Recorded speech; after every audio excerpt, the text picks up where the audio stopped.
Are you worried about the brand new champions absolutely dismantling your deck? Well, do not worry, guys. Today we're going to be going over the best counters for every single champion, obviously only 3 in Clash Royale, that will absolutely shut these bad boys down. Because although they can be certainly strong, I have noticed that in the community, guys, they really aren't as strong as people are making them out to be.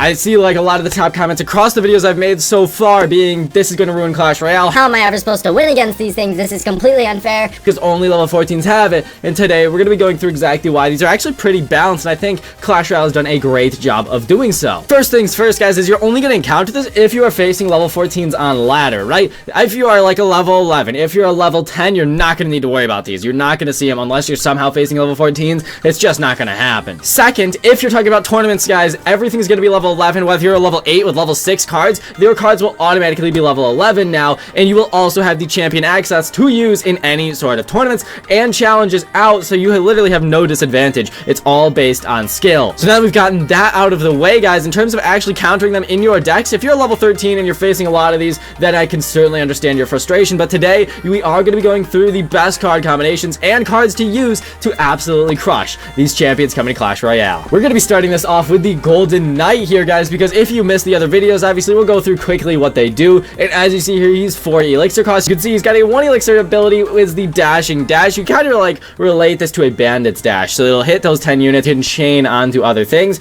He's got a dash distance of 6. That is pretty far, and then his damage does quite a bit, so it's going to be better for the squishier units. His dash damage does 375, whereas the bandits at level 11 tournament level standard does 370 or 387. Something to consider. So he will not one-shot all the units that bandit might, but he will definitely tag up or crush things like archers, spear goblins, those weak units. Another thing to note is that he does quite a bit of damage, but overall, I mean, he will get shredded by high HP units because he just really can't take them down effectively, especially large DPS units. He's gonna get annihilated, guys. I mean, this guy, especially for if you use the ability and dash into them, you're gonna be sitting at like way negative elixir deficit because you're gonna be wasting 5 elixir, and then you're going to have to also defend the enemy P.E.K.K.A. or something, whatever they place. Card number 1 you can use is the Prince, guys. As you see, he dashes into the Prince. It's not gonna matter. He really doesn't do enough damage to kill the Prince in any way, so you just spent 5 elixir while the opponent spent 5 elixir on that Prince, and now they also have to defend it. This is by no means a very broken card in many scenarios. There's certainly a lot of counters, and that is just counter number 1. Counter number 2 here is going to be the mini P.E.K.K.A. This is obviously a great counter here because once again, this is going to be a positive elixir trade if they do use the dash. You'll see here the mini P.E.K.K.A. guys is going to have no problem taking this out, especially with that tower, but even without the tower, the mini P.E.K.K.A. will shred this dude's HP. Number 3 is actually going to be the Hunter, guys. So we placed the Hunter a little bit close to him here. The Hunter was not down in time, but you'll see here, I mean, the Hunter does the job, guys. He did dash, he did try and get to that tower, but it just wasn't enough. 4 elixir for 5 elixir once again. This counter absolutely destroys him. The big P.E.K.K.A. will literally two-shot him, guys. He has no chance, and now you have to deal with an entire P.E.K.K.A. coming your way with less elixir because you spent 5 elixir, and they can definitely counter push with this P.E.K.K.A., so something you definitely have to be careful of. Here's another example, guys, of just the cannon card being such a strong card. He dashes right to it, does a lot of damage, but the cannon card's HP and overall DPS will 100% kill him, guys, so the cannon card takes the W on that one. Here's another counter where he's going up the right lane, guys. The 4 elixir Valkyrie is yet again another 4 elixir card that's gonna have absolutely no problem of dealing with him,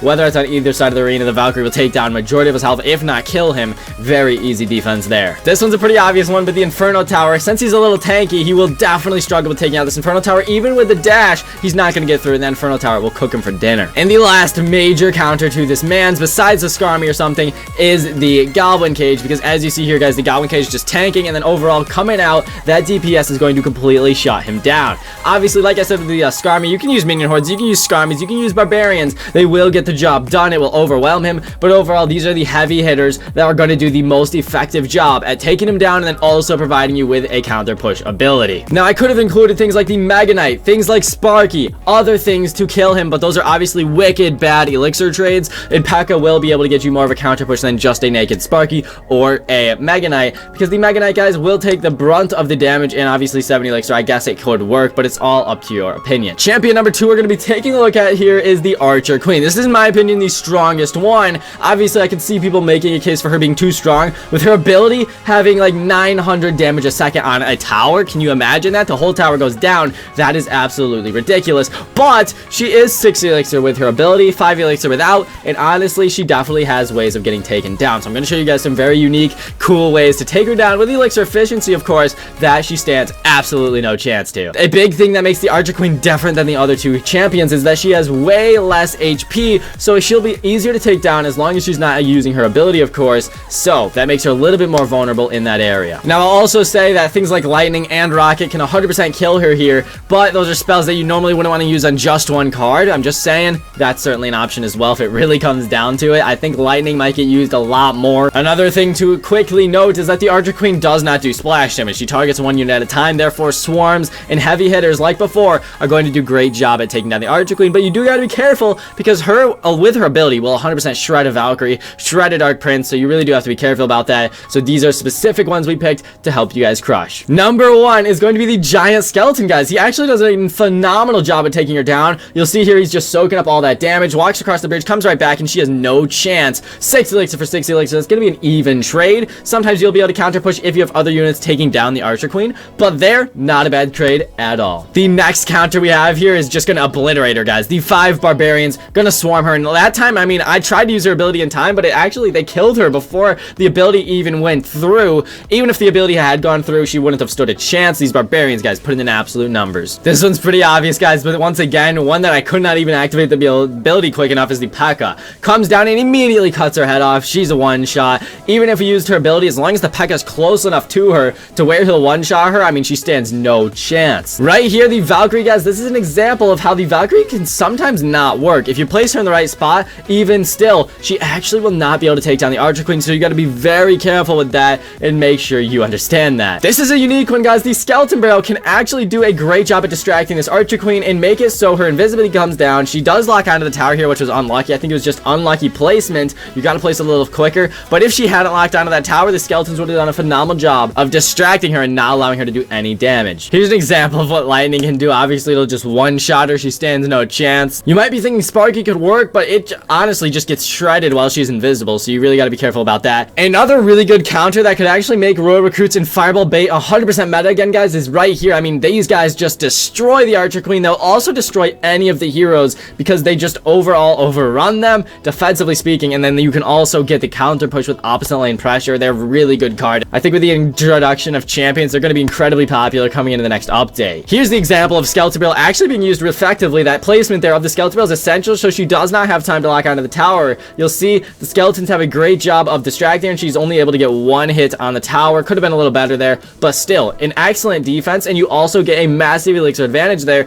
in terms of elixir efficiency. With the Goblin Brawler, you can use it to defend her. You just have to make sure you place it right on top of her face, because when he pops out, he's going to need to obviously hit her in the face a couple times. There, he only got one hit. If you have anything else to assist your Goblin Brawler, it'll be a better defense, but right there, you're only going to take a couple shots, and you get a positive elixir trade. I would definitely say out of the 3, Archer Queen is the toughest to deal with. She might take a lot of elixir, but as long as you have one of those major counters in your deck, you will be sitting all good. Another thing to mention is Skarmy will 100% shut her down. You just gotta hope the opponent does not have any spell. The final champion is the Skeleton King, of course. People are really scared about this, and he's only 4 elixir, obviously, but he can spawn in the graveyard. With his 2 elixir ability, he can have a maximum of 20 skeletons, which could be really strong. He also can have a minimum of 6, which wouldn't do as much, of course, as the graveyard effect, but the cooldown is 20 seconds. That is a very long time compared to the other heroes. I believe the Archer Queens is like 8 seconds, and the Kings is 11.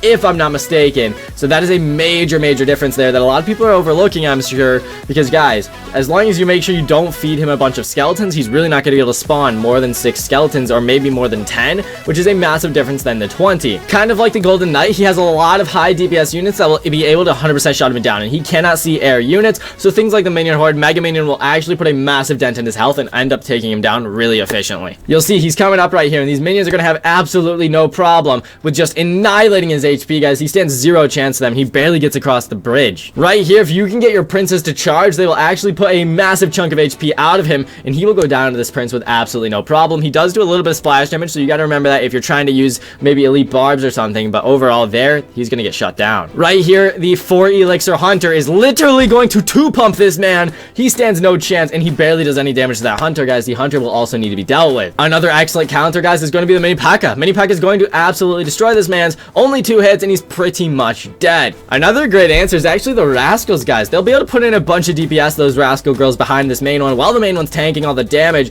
the main one will not get really touched at all, and the main Skeleton King will go down here with the Graveyard. Even it's not going to matter because he's got no skulls, because as long as your deck doesn't have a whole bunch of Swarm for him, you're going to be sitting in a great spot. And of course, the damage dealing Elite Barbarians are going to shred this guy's HP. He does do splash damage, so you got to be mindful of that, but he stands no chance right there, getting absolutely shredded. Another surprising one to me was the Mega Minion. Like I said at the beginning of this one, guys, it shreds his HP, and he will do a little bit of tower damage, but he really doesn't do that much tower damage overall each swing compared to like a Prince or something. It's not even close. And of course, the big P.E.K.K.A. will 100% shut him down, guys. He's literally going to get 2 shot from it. Doesn't stand a chance, and of course, there's no really skeletons that can save him once that P.E.K.K.A. locks on. So overall, my thoughts are that honestly, they all can be really good in certain situations, but at the same time, against certain decks, they will 100% get countered. So it's really good to see that they do have their counters, whether you like it or not. Obviously, they might be really strong against lower level players, but the idea is only level 14s are going to have them, so ideally you would be an even level playing field if it's a level 14 v 14, of course.